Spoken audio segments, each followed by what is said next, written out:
अस्सलाम वालेकुम नाज़रीन, मैं हूं Majid Chaudhry, voice of the day में खुश आमदीद। नाज़रीन, आज हम बात करेंगे बानी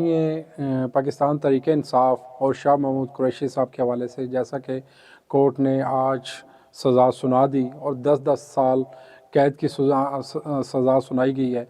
माजी में जब हम देखते हैं तो इसी तरह नवाज शरीफ साहब को भी कुछ अर्सा हम जब पीछे जाते हैं माजी के झरोकों में हम देखते हैं तो नवाज शरीफ साहब को भी इसी तरह सज़ा सुनाई गई थी और सज़ा 5 साल तकरीबन नहीं गुजरे। उसके बाद हमने ये देखा कि वही नवाज शरीफ साहब आज इलेक्शन में हिस्सा ले रहे हैं। और इसी तरह पाकिस्तान तहरीक इंसाफ के जो बानी हैं और उसके साथ शाह महमूद कुरैशी साहब हैं, उनको 10-10 साल की सज़ा सुनाई गई है। और हम ये देख रहे हैं कि पाकिस्तान की जो सियासत है आने वाले वक्त में हो सकता है कि इन सज़ाओं को मुअत्तल कर दिया जाए और सज़ाओं के ऊपर कोई एक रिलीफ दे दिया जाए। यहाँ सियासत के अंदर कुछ भी हो सकता है, कुछ नहीं कहा जा सकता। यहाँ पल पल के अंदर सियासत में तब्दीली होती है। और पाकिस्तान का जो निज़ाम है, ख़ास तौर पे जो निज़ाम अदलिया है, माजी में भी इसके ऊपर सवाल उठते रहे हैं और मौजूदा जो है वो सियासी जमातें भी उसके ऊपर सवाल व जवाब करती रहती हैं, तनकीद का निशाना भी बनाती हैं। और इसी तरह जो बाकी इदारे हैं उनको भी तनकीद का निशाना बनाया जाता है। और आज जब खान साहब को ये सज़ा हुई और शाह महमूद कुरैशी साहब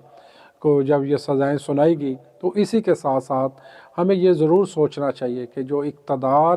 की कुर्सी है वो उस पे जो इख्तियार है वो अल्लाह ताला का है और जो कायम रहने वाली हुकूमत है वो सिर्फ़ अल्लाह की ज़ात की है। और हम जब इस इक़्तिदार की कुर्सी के ऊपर जब बिराजमान होते हैं, जब बैठे होते हैं, तो हमें ये ज़रूर सोचना चाहिए कि हमने अवाम की फ़लाह बहबूद के लिए काम करना है, हमने मुल्क पाकिस्तान की फ़लाह बहबूद के लिए काम करना है और हमने ऐसे कुछ टारगेट अचीव करनी है कि जिसमें आने वाली जो जनरेशन है तो अच्छे अल्फाज में हमें याद रखें। ख़ास तौर पे सियासी जमातों का ये वतीरा बन चुका है। जब उनको सज़ाएँ सुनाई जाती हैं तो वो उस सज़ाओं को सियासी तौर पे इस्तेमाल किया जाता है और ख़ास तौर पे जो हमारे इदारे हैं उनके ऊपर भी सवाल उठते रहते हैं और अदलिया की जो परफॉर्मेंस है उसके हवाले पे से भी काफ़ी सवाल किए जाते हैं। लेकिन आज का जो मौजू है वो इमरान खान साहब के हवाले से है। ख़ास तौर पे जो इमरान खान साहब को आज ये सज़ा सुनाई गई और ये इलेक्शन तकरीबन नज़दीक है, अभी 8 फरवरी को इलेक्शन होने जा रहा है। उससे पहले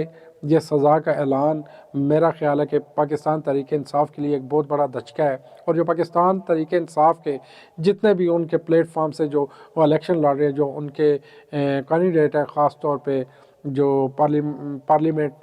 के हैं या नेशनल असम्बली के हैं या जो है पंजाब असम्बली से हैं या बाकी जितनी भी हमारी सूबाई असम्बली हैं उनसे वो इंतखाब लड़ रहे हैं, तो उनके लिए ये कोई अच्छी नवीद नहीं है, कोई अच्छी ख़बर नहीं है। और ख़ास तौर पे आज पाकिस्तान में ये जो एक सियासी कायद है, क्योंकि ये माजी का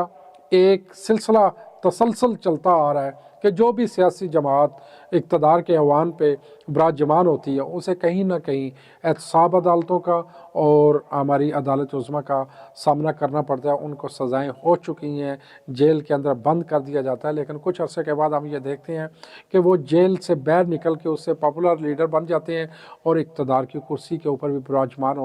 हो जाते हैं। पाकिस्तान में ये तकरीबन काफ़ी अरसे से ये खेल चलता आया है और इसमें चलता रहेगा। लेकिन आज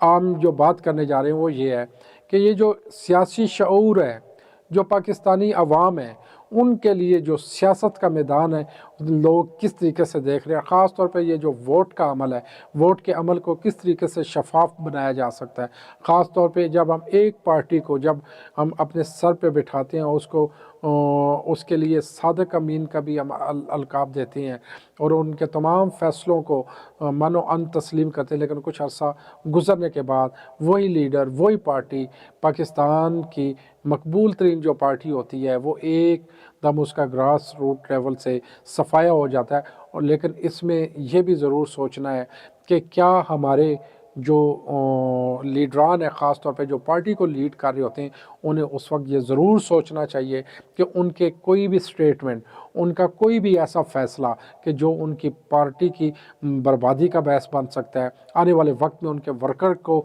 ये तकलीफ़ का सामना करना पड़ सकता है, तो जब वो ऐसा कोई बयान देते हैं یا کوئی ایسا ڈیسیجن لیتے ہیں اس وقت انہیں ضرور سوچنا چاہیے کہ سیاسی پارٹی کو وہ کس طریقے سے پاکستان کے اندر رہتے ہوئے بہتر طریقے سے وہ لے کے چل سکتے ہیں۔ اور تمام جو سیاسی پارٹی ہیں، خاص طور پہ ہم 25-30 سال سے بلکہ اس سے زیادہ عرصہ گزر چکا، ہم دیکھ رہے ہیں کہ تمام سیاسی پارٹیوں کے اندر ایک رسہ کشی اور کشمکش موجود ہے، لیکن سیاست کا جو نظام ہے وہ صاف ہونا چاہیے، وہ شفاف ہونا چاہیے۔ ایسے لیڈران کو منتخب ہو کے آنا چاہیے جو واقعی قوم کی اور ملک کی خدمت کر سکیں، اور ایجوکیشن کا، ہیلتھ کا اور جو مہنگائی کا ہے وہ خاتمہ کرنا چاہیے۔ آج اسی موضوع کے اوپر آج ہم بات کر رہے ہیں، خاص طور پہ جو عمران خان صاحب کو آج سزا سنا دی گئی اور شاہ محمود قریشی صاحب کو سزا سنا دی گئی۔ انٹرنیشنل جو قوتیں ہیں وہ کس طریقے سے دیکھ رہی ہیں، پاکستان کا امیج کتنا خراب ہو رہا ہے، اور خاص طور پہ جو ایک پرائم منسٹر جو سابقہ پرائم منسٹر ہے اس کو سزا سنا دی جاتی ہے، کبھی نواز شریف صاحب ہوں، بھٹو صاحب ہوں، یہ ایک تسلسل چلتا آ رہا ہے۔ لیکن اس سے ہمارے جو لیڈران ہیں، میرا خیال ہے کہ انہوں نے سبق نہیں سیکھا، اور جتنے بھی ابھی لیڈران اقتدار کی کرسی کے اوپر براجمان ہوں گے یا ہونے جا رہے ہیں، انہیں بھی یہ سوچنا چاہیے اور یہ انجام سامنے رکھنا چاہیے، اور اداروں سے جب وہ ٹکراتے ہیں خاص طور پہ انہیں یہ سوچنا چاہیے کہ وہ ادارے جو کہ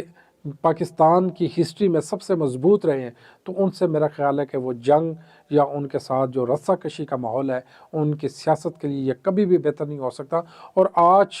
جو یہ پڑھا لکھا جو یوتھ ہے پاکستان کے اندر، وہ کیا سوچ رہا ہے، اس کے اندر ایک بے چینی پائی جاتی ہے، اور خاص طور پہ جو پاکستان کا سسٹم اس وقت تقریباً کولیپس کر چکا ہے، اور مہنگائی وہ آسمان کو چھو رہی ہے۔ تو اس وقت الیکشن بھی ہونے جا رہے ہیں، الیکشن کے بعد کیا پاکستان کے اندر ایک ایسی نویس سنائی جا سکتی ہے جس سے پاکستانی جو عام عوام ہے، جو عام پسا ہوا محروم طبقہ ہے، کیا اس سے مہنگائی کا یہ بوجھ کم کیا جا سکتا ہے، کیا پیٹرول کی قیمت کم کی جا سکتی ہے، کھانے پینے کی، خورد و نوش کی، روزمرہ کی جو بھی چیزیں ہیں، کیا اس کے اندر کمی آ سکتی ہے، کیا IMF کے ساتھ جو ڈیل کی جاتی ہے اس میں ڈالر کو کم کیا جا سکتا ہے، نیچے لایا جا سکتا ہے۔ اور اسی کے ساتھ ساتھ پاکستانی جو معیشت ہے وہ تقریباً پٹری سے اتر چکی ہے، اس کو کس طریقے سے بہتر بنایا جا سکتا ہے۔ انرجی کا کرائسس ہے، آنے والے وقت میں سب سے جو بڑا بحران ہوگا وہ پانی کا بحران ہوگا، تو اس کے اوپر سوچنے کی ضرورت ہے۔ آج اسی کے ساتھ اپنے ہوسٹ ماجد چودھری کو اجازت دیجیے گا، نیکسٹ پروگرام میں انشاءاللہ ایک نئے ٹاپک کے ساتھ پھر حاضر ہوں گے، تب تک کے لیے اللہ حافظ۔